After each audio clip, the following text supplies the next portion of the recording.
One forged letter, one luxury hotel, one impossible proposal, and one respected businessman who willingly paid for a monument that wasn't for sale. For nearly 100 years, people have repeated the same unbelievable story. A man once sold the Eiffel Tower. But the real story is even more astonishing. Because Victor Lustig didn't steal the tower. He didn't forge ownership papers. He didn't bribe government officials. Instead, he convinced another human being that buying one of the world's most famous landmarks was perfectly reasonable. How? That's the mystery. And the answer reveals something unsettling, not just about one remarkable criminal, but about all of us.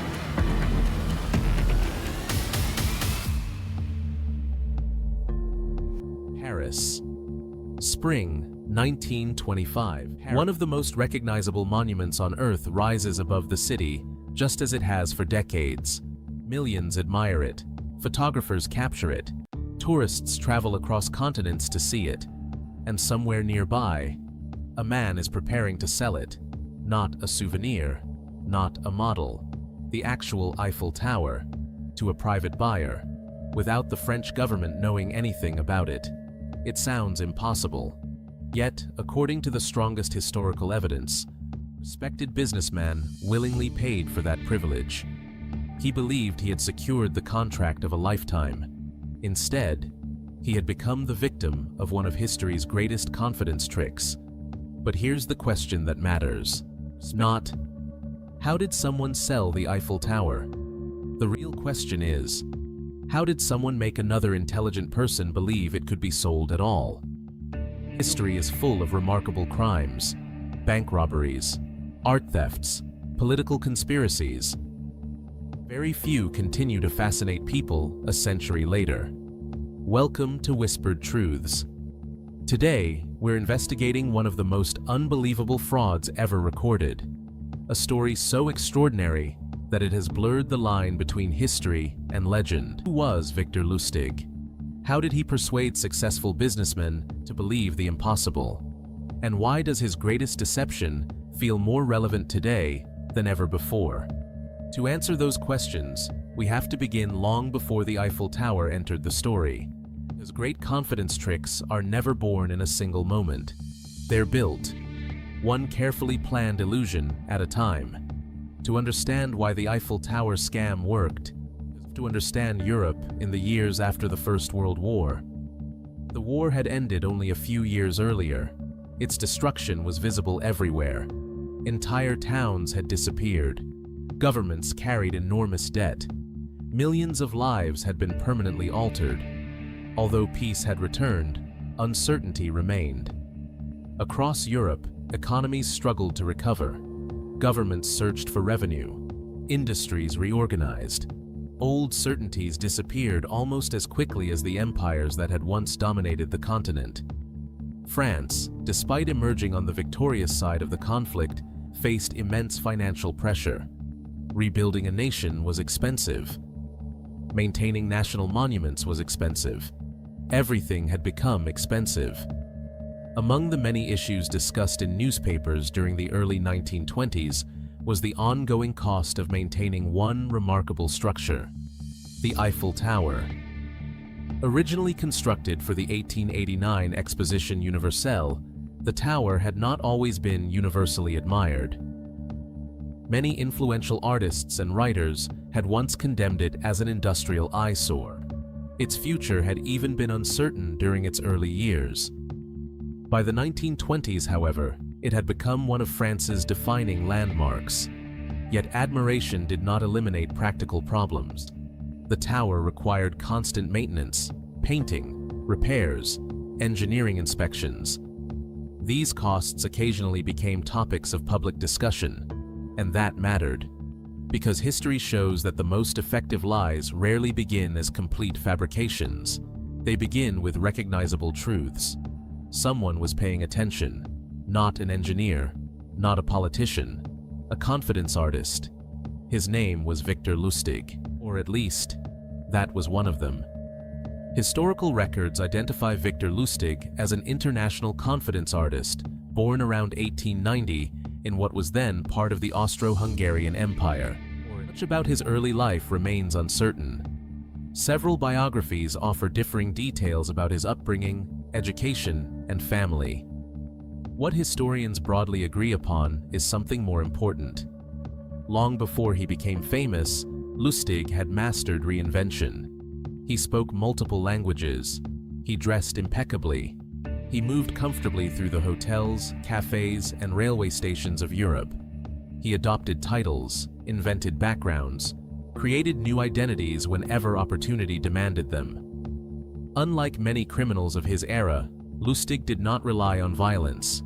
He relied on perception.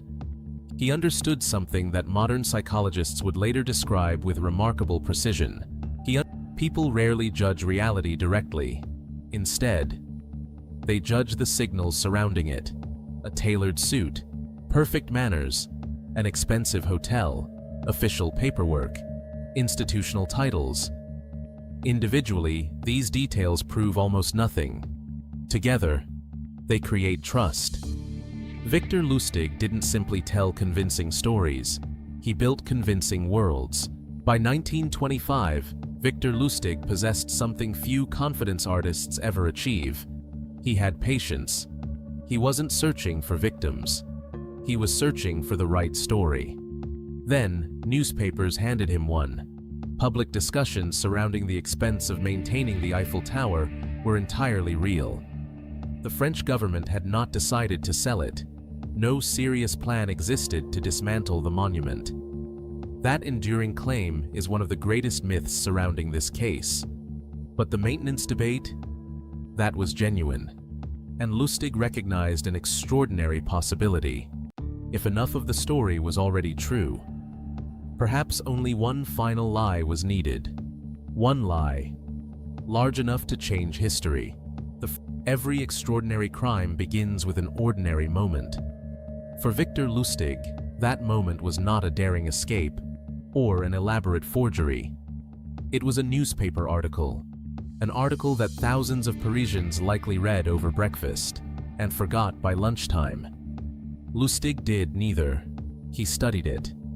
Because where everyone else saw a civic problem, he saw the foundation of an impossible opportunity. The Eiffel Tower was enormous, more than 300 meters of exposed iron, constantly battered by rain, wind, temperature changes, and corrosion. Keeping it standing required continuous inspection, repairs, and repainting. Those costs were substantial. Newspapers discussed them openly. Public officials debated them. Citizens argued about whether the expense was justified. None of these discussions suggested the tower would actually be sold, but they created something far more valuable: plausibility. Lustig understood that the strongest lies are rarely completely false. They begin with facts.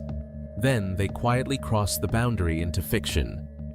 Most people read the article and asked, "How much will this cost taxpayers?" Victor Lustig asked a completely different question. Who might believe there's another solution? That difference reveals how confidence artists think. They don't simply observe events, they search for hidden opportunities inside them. Somewhere between those newspaper columns, Lustig recognized the outline of a story. Suppose the government had decided the tower was simply too expensive to maintain. Suppose officials wished to avoid public outrage. Suppose they quietly arranged to sell it as scrap metal. The idea sounded outrageous, yet every piece rested on something that already existed. That combination made it dangerous. The next question was equally important. Who would actually believe such a proposal? Not politicians, not journalists, not ordinary citizens. Lustig needed people with both the resources and the professional expertise to imagine dismantling an enormous iron structure. The answer was obvious: scrap metal dealers. These businessmen understood contracts, demolition projects, industrial logistics, the value of steel and iron. To them, the Eiffel Tower was more than a monument. It was also one of the largest concentrations of structural iron in France. Viewed from that perspective, the impossible began to look surprisingly practical. Lustig wasn't looking for the most intelligent victims. He was looking for the most appropriate ones. People whose experience would help them accept the premise instead of rejecting it. That distinction would prove essential. One of the reasons the Eiffel Tower scam still fascinates historians is that Lustig chose his targets with extraordinary precision. He didn't cast a wide net. He selected a very small group of businessmen whose professional backgrounds made the story appear credible. That's not luck. That's strategy. Great confidence tricks are often remembered for their biggest lie. But Victor Lustig understood something far more important. The biggest lie should never appear first. It should arrive only after dozens of much smaller truths have already lowered every defense. According to the historical record, Lustig adopted the identity of a senior official connected with the French Postal and Public Works Administration, commonly described in surviving accounts as the Deputy Director General of the Ministry of Posts and Telegraphs, or a similarly high-ranking government position. The exact wording varies slightly between sources. The strategy does not. He selected a title impressive enough to command respect, yet ordinary enough to avoid attracting unnecessary attention. That's an important detail. If Lustig had pretended to be the Prime Minister, people would have been skeptical. If he'd claimed to be a low-level clerk, he wouldn't have had the authority to negotiate such an extraordinary transaction. He chose the middle ground, powerful enough to matter, ordinary enough to seem plausible. It was a masterclass in restraint. Confidence artists often fail because they exaggerate. Lustig did the opposite. He made himself just important enough. If official documents established authority, the location would complete the illusion. Rather than meeting businessmen in a hidden office or rented apartment, Lustig chose one of the most prestigious hotels in Paris, the Hôtel de Crillon. Overlooking the Place de la Concorde, it had long been associated with diplomats, aristocrats, politicians, and international elites. For generations, important business had been conducted within its walls. A confidential government meeting there felt entirely natural. The hotel itself became part of the deception. Its grand staircases, its marble halls, its attentive staff, its atmosphere of wealth and discretion. Every visual cue reinforced Lustig's carefully constructed identity. No employee announced him as an imposter. No one challenged his presence. And because no one questioned him, his guests found little reason to question him either. Lustig did not send invitations across Paris. He narrowed his focus. According to the historical evidence, he invited a small group of prominent scrap metal dealers. The precise number varies among historical accounts, but most agree it was only a handful. That exclusivity mattered. If everyone received an invitation, the opportunity would seem ordinary. If only a select few were invited, the opportunity suddenly felt valuable. Scarcity creates importance. Even before the meeting began, the psychology was already working. Each invitation emphasized confidentiality. The proposed matter was politically sensitive. Public discussion could provoke unnecessary controversy. Recipients were asked to exercise complete discretion. To modern audiences, secrecy might sound suspicious. In 1925, it sounded bureaucratic. Governments often handled major contracts behind closed doors. That expectation became another building block in Lustig's illusion. Notice how every element supports the next. The hotel explains the secrecy. The secrecy explains the limited invitations. The invitations explain why no one else knows. Nothing feels isolated. Everything reinforces everything else. That's what makes sophisticated deception so difficult to recognize. One by one, the invited businessmen arrived at the Hôtel de Crillon. Historical sources agree that the atmosphere was formal and professional. Lustig greeted them with the confidence expected of a senior civil servant. He explained that they had been selected because of their expertise in the scrap metal industry. Then came the extraordinary revelation. According to the story he presented, the French government had reached a difficult conclusion. Maintaining the Eiffel Tower had become too expensive. Its future was uncertain. Rather than announce a controversial public decision, officials intended to dispose of the structure quietly. Invited businessmen had been given the opportunity to bid for the demolition contract. There was no dramatic pause, no theatrical flourish, no demand for immediate decisions. Instead, Lustig treated the proposal as routine, as though selling one of France's most famous landmarks were simply another government procurement process. That calm confidence became one of his greatest weapons. Among the invited businessmen, one attracted Lustig's attention more than the others. His name was André Poisson. Historical sources consistently identify Poisson as a relatively new figure in Paris's scrap metal industry. Lustig believed Poisson was the most promising target, not because he was unintelligent, because he was ambitious. Ambition can be remarkably powerful. It encourages risk. It rewards confidence. It whispers that extraordinary opportunities belong to those willing to seize them.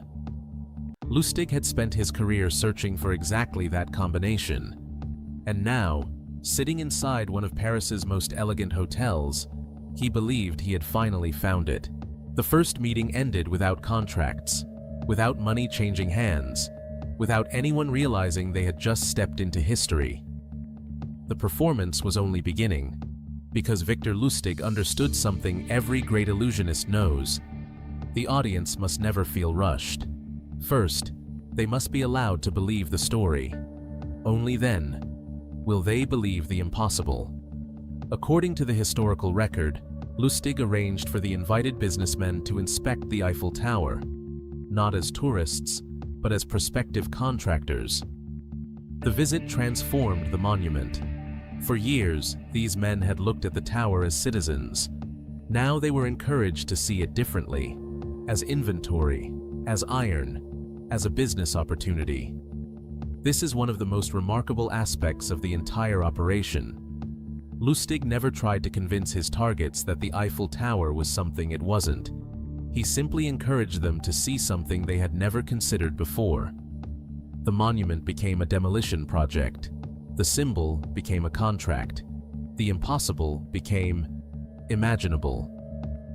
Another element of the scheme worked quietly in the background: competition. Each invited businessman knew others had also been selected. No one knew what the others were thinking. No one wanted to lose an extraordinary opportunity. Scarcity creates urgency. Competition amplifies it. The possibility that someone else might secure the contract became almost as persuasive as the contract itself. Lustig never needed to pressure his victims. They pressured themselves. Every passing day increased the fear that another bidder might act first. The illusion had become self-sustaining. Among the invited dealers, one continued to stand apart: André Poisson. Historical accounts consistently identify him as the businessman who ultimately accepted Lustig's proposal. Later sources often describe Poisson as relatively new to Paris's scrap metal industry and eager to establish himself among more experienced competitors. According to the historical accounts, Lustig arranged a private conversation with André Poisson, not to negotiate the contract itself, but to discuss something far more delicate, something unofficial. He confided that his government salary was modest, that his position carried prestige, but not great wealth. Then, he hinted that a personal payment might help ensure the contract reached the right bidder. According to accounts attributed to André Poisson and repeated in later historical works, the request actually increased his confidence. Government corruption, while undesirable, was hardly unimaginable. If anything, the bribe explained why the entire process had remained confidential. It made the situation feel familiar, human, imperfect, and therefore, real. Whether Poisson hesitated, how long he deliberated, or precisely what was said during that conversation remains unknown. No verbatim transcript survives. Responsible history stops where the evidence ends. But what happened next is supported by the historical record. Poisson agreed. For one extraordinary moment in 1925, Victor Lustig achieved the impossible. A businessman handed over money, believing he had secured the confidential rights to dismantle one of the world's most famous landmarks. The Eiffel Tower had not moved. The French government knew nothing. The contract had no legal value. Yet the transaction was real. Money changed hands. Belief became financial reality. History often remembers this event with a single sentence: the man who sold the Eiffel Tower. But that sentence hides weeks of preparation, careful observation, psychological precision, patience, discipline. The sale itself lasted only moments. The illusion had taken much longer to build. Once the payment had been secured, Lustig wasted no time. Historical sources agree that he left Paris almost immediately. Speed mattered. The longer he remained, the greater the chance someone would verify the documents or contact the authorities. Distance became his final layer of protection. By the time doubts emerged, he intended to be far away. But surprisingly, no police pursuit followed. No nationwide manhunt. No sensational newspaper headlines exposing the fraud. Why? It's one of the most fascinating questions in the entire story. According to the historical accounts, André Poisson did not immediately report the crime. Most historians believe embarrassment played a significant role. Imagine explaining to the French police that you had secretly attempted to purchase the Eiffel Tower. Imagine admitting you had also agreed to pay what you believed was a private bribe to a government official. Silence became understandable, perhaps even inevitable. That silence gave Lustig exactly what he needed. Time. Time to disappear. Time to cross borders. Time to transform one of history's greatest frauds into an international legend. This wasn't luck. Lustig anticipated the psychology of shame. He understood that victims don't always report crimes immediately, especially when doing so forces them to admit their own mistakes or ethically questionable decisions. In a sense, the victim became part of the escape plan. The tower still stood. Tourists continued taking photographs. Parisians crossed the city as they always had. Life went on. No one looking up at the monument could have guessed that somewhere, a businessman believed he had purchased the rights to dismantle it. That contrast is what makes the story feel almost surreal. The physical world never changed. Only one man's understanding of it did. And that misunderstanding had just made Victor Lustig a wealthy man. But for a con artist, success often creates a dangerous temptation. If one impossible lie works, why not tell it again? It was a question that would soon change everything. For most people, escaping with a fortune would have been the signal to disappear forever. Lustig reached a different conclusion. If no one was looking for him, perhaps no one knew. And if no one knew, what was stopping him from doing it again? Returning to Paris required more than confidence. It required extraordinary nerve. The city where he had committed one of history's boldest frauds was now the very place he intended to revisit. Most historians agree that Lustig returned with essentially the same objective: to repeat the deception before the opportunity disappeared forever. The decision bordered on unbelievable. Yet it perfectly reflected the trait that had defined his career. He believed preparation could overcome probability. The performance began once again. Official-looking correspondence, carefully prepared invitations, the language of government bureaucracy, the appearance of secrecy, another carefully selected group of scrap metal dealers. The illusion was familiar because it had already worked. Lustig understood that people rarely question what appears to come from legitimate authority. If the first deception had succeeded because every detail reinforced the next, why change the formula? To those receiving the invitations, nothing seemed unusual. The French government still faced genuine maintenance costs associated with the Eiffel Tower. Confidential negotiations were not, in themselves, impossible. Once again, the lie grew from a foundation of recognizable truth. But this time, something had changed. History does not preserve the name of the businessman who altered the course of events. Unlike André Poisson, this prospective buyer reacted differently. Whether through instinct, experience, or simple caution, he hesitated. The invitation that inspired excitement in one man inspired suspicion in another. Rather than keeping the matter confidential, as Lustig had intended, the dealer reportedly chose to verify the story. According to the historical record, that decision led him to contact the police. For the first time since conceiving the Eiffel Tower scheme, the carefully controlled illusion began to fracture. Confidence tricks rely on isolation. Each victim must believe they possess exclusive information. The moment that information reaches an independent authority, the deception becomes vulnerable. Whether the police immediately recognized the scale of what was unfolding remains uncertain. What is clear is that the atmosphere changed. The questions became sharper. The risk became real. Victor Lustig had survived for years by recognizing danger before it became visible to everyone else. He understood when to advance. More importantly, he understood when to leave. Before the investigation could close around him, Lustig abandoned the operation.